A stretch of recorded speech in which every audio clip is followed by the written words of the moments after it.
ಈ ಧಾರವಾಡದಾಗ ಬಂಗಾರದಂಥ ಬೆಳಿಗ್ಗೆ ಹುಳ ಬಾಧೆ ಶುರು ಆಗ್ಬಿಟ್ಟೈತೆ ನೋಡ್ರಿ. ಮೊನ್ನೆ ಪೆಂಗಲ್ ಚಂಡಮಾರುತ ಶುರುವಾಗಿತ್ತ, ಆಗ ಬೆಳೆ ಎಲ್ಲ ಹಾನಿ ಆಗಕತ್ತೈತ್ರಿ. ಇದು ಅಕಾಲಿಕ ಮಳೆ ನಿರೀಕ್ಷಣೆ ಇರಲಿಲ್ಲ. ಈಗ ಫಸಲ್ ಕೈಗೆ ಬರೋ ಹೊತ್ತು ಹಿಂಗಾತಲ್ಲ ಅಂತ ರೈತರು ಪಾಪ ಕಣ್ಣೀರು ಹಾಕಕತ್ತಿದ್ರು.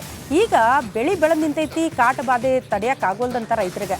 ಎಲೆಗಳ ಮೇಲೆ ಕೀಟಗಳ ಮೊಟ್ಟೆಗಳನ್ನ ಇಟ್ಟು ಹಾಳು ಮಾಡಕತ್ತೈತಂತ.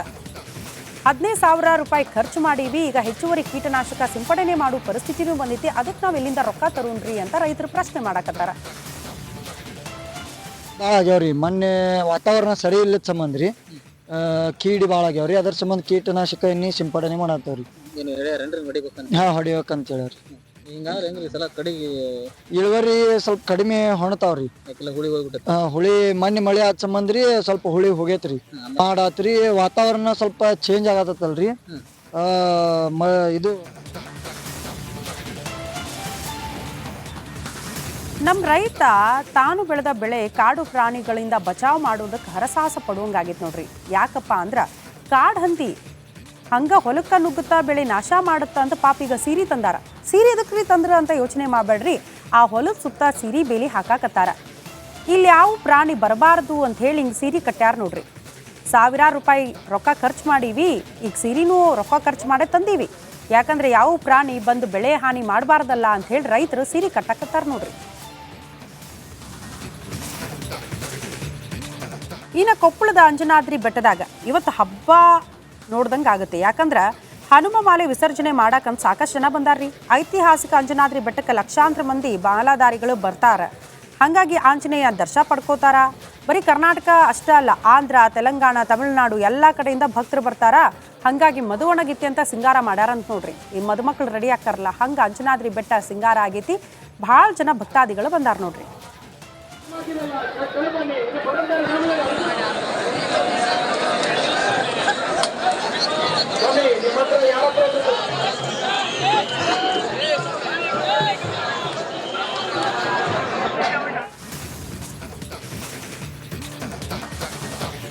ಇನ್ನು ಕೃಷ್ಣಾ ಮೇಲ್ದಂಡೆ ಯೋಜನೆಗೆ ಆಗ್ರಹಿಸಿ ಹೋರಾಟ ಮುಂದುವರೆದೈತಿ. ಮುಳುಗಡೆ ಸಂತ್ರಸ್ತರ ಹೋರಾಟಕ್ಕೆ ವಿವಿಧ ಸಂಘ ಸಂಸ್ಥೆಗಳು ಯೋಜನೆ ಪೂರ್ಣಗೊಳಿಸ್ರಿ, ಇಲ್ಲ ಅಂದ್ರ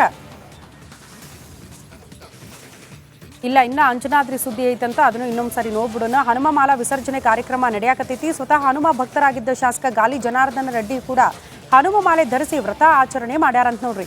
ಇವರು ಸಹ ಬೆಟ್ಟ ಹತ್ತಿ ಹನುಮ ಮಾಲೆ ವಿಸರ್ಜನೆ ಮಾಡಕತ್ತಾರಂತ. ಈಗ ಕೃಷ್ಣಾ ಮೇಲ್ದಂಡೆ ಯೋಜನೆ ವಿಚಾರಕ್ಕೆ ಸಂಬಂಧಪಟ್ಟಂತೆ ಸುದ್ದಿ ಕೊಡ್ತೀನಿ ನೋಡ್ರಿ. ಮುಳುಗಡೆ ಸಂತ್ರಸ್ತರು ಹೋರಾಟ ಮಾಡಕತ್ತಾರ. ಯಾರು ಅವ್ರ ಗೋಳಾಟ ಕೇಳಾಕತ್ತಿಲ್ಲ. ವಿವಿಧ ಸಂಘ ಸಂಸ್ಥೆಗಳು ಯೋಜನೆ ಪೂರ್ಣಗೊಳಿಸಬೇಕು, ಇಲ್ಲ ಅಂದ್ರೆ ನಮ್ಗೆ ಪ್ರತ್ಯೇಕ ರಾಜ್ಯ ಕೊಟ್ಬಿಡ್ರಿ ಅಂತ ಹೇಳಾಕತ್ತಾರ. ರಾಜ್ಯದ ಅತಿ ದೊಡ್ಡ ನೀರಾವರಿ ಯೋಜನೆಯೊಳಗ ಕೃಷ್ಣಾ ಮೇಲ್ದಂಡೆ ಯೋಜನೆ ರೀ. 1964ರಾಗ ಅಂದಿನ ಪ್ರಧಾನಿ ಲಾಲ್ ಬಹದ್ದೂರ್ ಶಾಸ್ತ್ರಿ ಅಡಿಗಲ್ ಹಾಕಿ ಚಾಲನೆ ಕೊಟ್ಟಿದ್ರು. ಅವತ್ತಿಂದ ಇವತ್ತವರೆಗೂ ಆ ಯೋಜನೆ ಪೂರ್ಣ ಆಗೈತನ ಅಂತ ನೀವು ಪ್ರಶ್ನೆ ಮಾಡಿದ್ರ, ಪೂರ್ಣನ ಆಗಿಲ್ಲ. ಹಲವು ಸರ್ಕಾರ ಬಂತು, ಹಲವು ಅಧಿಕಾರಿಗಳು ಬಂದ್ರು, ಹಲವು ಜನಪ್ರತಿನಿಧಿಗಳು ಬಂದ್ರು, ಆದ್ರೆ ಯೋಜನೆನ ಮುಗಿಸವಲ್ರಲ್ರಿ. ಹಿಂಗಾದ್ರೆ ನಮಗ ಪ್ರತ್ಯೇಕ ರಾಜ್ಯ ಮಾಡ್ಬಿಡ್ರಿ ಉತ್ತರ ಕರ್ನಾಟಕ ಅಂತ ಕೇಳಾಕತ್ತಾರ. ಇನ್ನು ಬೆಳಗಾವಿ ಒಳಗ ಸರ್ಕಾರಿ ನೌಕರಿ ಕೊಡಿಸ್ತೀನಿ ಅಂತ ಹೇಳಿ ನಕಲಿ ಆದೇಶ ಪ್ರತಿ ಹಿಡ್ಕೊಂಡು ಬಂದು ಜನರಿಗೆ ವಂಚನೆ ಮಾಡಕತ್ತಿದ್ನಂತ ಬಿಜೆಪಿ ಮುಖಂಡ ಅವನ ಬಂದ್ಸಾರೀಗ ಪೊಲೀಸರು. ಖಾನಾಪುರ ತಾಲೂಕು ಬಿಜೆಪಿ ಕಾನೂನು ಪ್ರಕೋಷ್ಠದ ಸಂಚಾಲಕ ಅಂತ್ರಿ ಅರೆಸ್ಟ್ ಮಾಡ್ಯಾರ ಪೊಲೀಸರು. ಆಕಾಶ್ ಅಥಣೀಕರ್ ಬಂಧಿತ ಆರೋಪಿ ಅಂತ್ರಿ. ರಾಜ್ಯ ಸರ್ಕಾರದ ಸೀಲ್ ಮತ್ತು ಸಹಿನ ಎಲ್ಲ ನಕಲಿ ಮಾಡ್ಕೊಂಡು ಬಂದು ಜನರ ಹತ್ರ ಮೋಸ ಮಾಡ್ತಿದ್ನಂತ. ರೊಕ್ಕ ಕೊಡ್ರಿ ನಿಮಗೆ ನೌಕರಿ ಕೊಡಿಸ್ತೀನಿ, ಅವ್ರ ಗೊತ್ತು ಇವ್ರ ಗೊತ್ತಲ್ಲ. ಉತ್ತರ ಕರ್ನಾಟಕ ಕಡೆ ಇಂಥರ ಜನ ಭಾಳ. ಹಂಗಾಗಿ ಯಾರು ನಂಬಕ್ಕೆ ಹೋಗ್ಬಿಡ್ರಿ, ರೊಕ್ಕ ಕೊಡಕ್ಕೆ ಹೋಗ್ಬೇಡ್ರಿ. ಚಂದಾಗ ಓದಿ ಸರ್ಕಾರಿ ಎಕ್ಸಾಮನ್ನು ಬರೆದು ನೀವು ಕೆಲಸ ಗಿಟ್ಟಿಸ್ಕೊಳ್ಬೇಕಷ್ಟ. ಇಲ್ಲಿ ನೋಡ್ರಿ, ಇವ ಡಾಕ್ಟರ್ ಅಂತ ಹುಡ್ಕೊಂಬರ್ತಾನಂತ ದಿನಾ ದವಾಖಾನಿಗೆ. ಅಲ್ಲಿ ಪಾಪ ರೋಗಿಗಳು ಒಂದಿನ ನೋಡಿದ್ರು 2 ದಿನ ನೋಡಿದ್ರು ಸಾಕಾಗಿ ಹೋತು. ಇವತ್ತು ಕುಡ್ಕೊಂಬಂದ್ರ ಹಣಿ ಜಜ್ಕೊಂಡಾರ ಟೇಬಲಿಗೆ ಕುಡ್ಕೊಂಬಂದಿದ್ದಲ್ದ. ಅಪ್ಪ ನೀನು ಜಜ್ಕೋಬೇಡಪ್ಪ, ನಾವು ಜಜ್ಕೊಳ್ಳೋಂಗಾಗೈತಿ ಅಂತ ಹೇಳಿ ರೋಗಿಗಳನ್ನ ವಿಡಿಯೋ ಮಾಡಿದ್ರೆ ಇವ ನೋಡ್ರಿ ಈರಣ್ಣ ಕುಡಿದು ಮತ್ತೊಳಗೆ ಆಸ್ಪತ್ರೆ ಒಳಗೆ ಹಿಂಗೆಲ್ಲ ರಂಪಾಟ ಮಾಡ್ಯಾನ. ಇವನಿಗೆ ಸಸ್ಪೆಂಡ್ ಮಾಡ್ಯಾರ.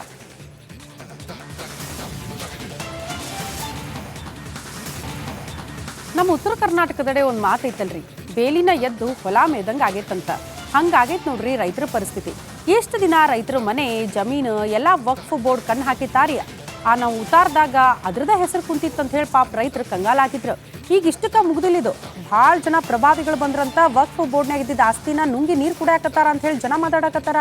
ಚಿತ್ರದುರ್ಗ ಅಗಸನಕಲ್ಲು ಗ್ರಾಮದಾಗ ಸರ್ವೆ ನಂಬರ್ 24ರಾಗ 6 ಎಕರೆ ಕಬರಸ್ತಾನ್ ಜಾಗ ನುಂಗಿದ್ದ ಆರೋಪ ಕೇಳಿ ಬಂದೈತೆ ನೋಡ್ರಿ. ವಕ್ಫ್ ಬೋರ್ಡ್ ಮಾಜಿ ಅಧ್ಯಕ್ಷ ಅನ್ವರ್ ಪಾಷಾ ಅವರು ವಕ್ಫ್ ಆಸ್ತಿಯನ್ನ ಅತಿಕ್ರಮಣ ಮಾಡ್ಕೊಂಡಾರ ಅಂತ ಹೇಳಿ ಮುಸ್ಲಿಂ ಮುಖಂಡ ಇಮ್ತಿಯಾಜ್ ಅನ್ನೋರು ವಿಡಿಯೋ ಮಾಡಿ ಈ ಸೋಷಿಯಲ್ ಮೀಡಿಯಾದಾಗ ಹಂಚ್ಕೊಂಡಾರ. ಆದ್ರೆ ಈಗ ಅದನ್ನ ಪ್ರಶ್ನೆ ಮಾಡಿದ್ರೆ ಉಲ್ಟಾ ಹೊಡೆದು ಸುಳ್ಳು ಆರೋಪ ಅಂತ ಅದನ್ನ ತಳ್ಳಿ ಹಾಕ್ಯಾರ ನೋಡ್ರಿ.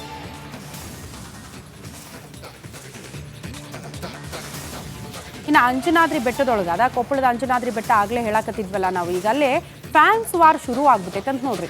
ಎಲ್ಲೆಲ್ಲಿ ಶುರು ಆಕೈತೆ ನೋಡ್ರಿ. ಒಂದ್ ಕಡೆ ದರ್ಶನ್ ಫ್ಯಾನ್ಸ್ ಫೋಟೋ ಹಿಡ್ಕೊಂಡ್ಬಂದು ಜೈಕಾರ ಹಾಕಿದ್ರ, ಇನ್ನು ಅಪ್ಪು ಫ್ಯಾನ್ಸ್ ಬಿಡ್ತಾರನೋ ಅವರು ಫೋಟೋ ಹಿಡ್ಕೊಂಡ್ಬಂದು ಜೋರ ಜೈಕಾರ ಹಾಕಿದ್ರು. ನಾನ್ ಜೋರ ನೀನ್ ಜೋರ ಅಂತ ಹೇಳಿ ಜೋರಾಗಿ ಕೂಗಾಡಕತ್ತಿದ್ರು. ಅದಕ್ಕೆ ಗಲಾಟೆ ಆತಂತ್ರಿ ಅಲ್ಲೇ.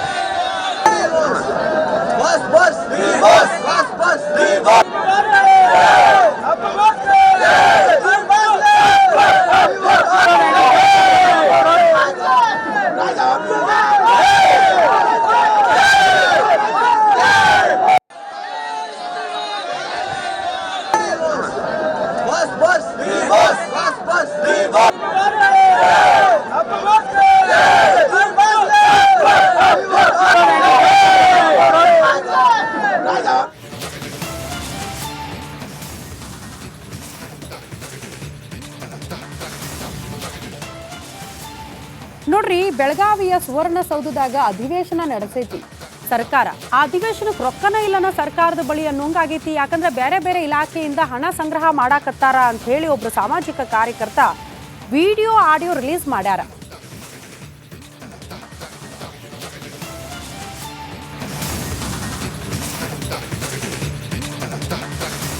ಹಸುವಿನಿಂದ 3 ದಿನದ ನವಜಾತ ಹೆಣ್ಣು ಶಿಶು ಮೃತಪಟ್ಟಿದೆ ಅಂತ. ಹೆರಿಗೆ ಬಳಿಕ ಬಿಮ್ಸ್ನಿಂದ ಅತ್ತೆ ಜೊತೆ ಬಾಣಂತಿ ಪರಾರಿ ಆಗ್ಬಿಟ್ಟಾರ. ಸಚಿವೆ ಲಕ್ಷ್ಮೀ ಹೆಬ್ಬಾಳ್ಕರ್ ತವರೂರ್ನಾಗ ನಡೆದಂಥ ಅಮಾನವೀಯ ಘಟನೆ ನೋಡ್ರಿ. ಇದು ಡಿಸೆಂಬರ್ 8ಕ್ಕೆ ಬಂದು ಗರ್ಭಿಣಿ ಆಸ್ಪತ್ರೆಗೆ ದಾಖಲಾಗಿದ್ರಂತ. ದವಾಖಾನೆ ಬಂದು ದಾಖಲಾಗಿದ್ರು. ಅದೇ ದಿನ ರಾತ್ರಿ 9ಕ್ಕೆ ಬೆಳಗಾವಿ ಬಿಮ್ಸ್ ಆಸ್ಪತ್ರೆ ಒಳಗೆ ಹೆರಿಗೆನೂ ಆಗೈತಿ. ತೂಕ ಕಡಿಮೆ ಇತ್ತು ಅನ್ನೋ ಕಾರಣಕ್ಕೆ NICU ಒಳಗೆ ಚಿಕಿತ್ಸೆ ಕೊಡಿಸಾಕತ್ತಿದ್ರಂತ ಆ ಪಾಪುಗ. ಆದ್ರೆ 3 ದಿನ ಆತು ಹಸಿವು ತಾಳಲಾರ್ದ 3 ದಿನದ ಹಸಿಗೂಸು ಈಗ ಮೃತಪಟ್ಟೈತೆ ನೋಡ್ರಿ.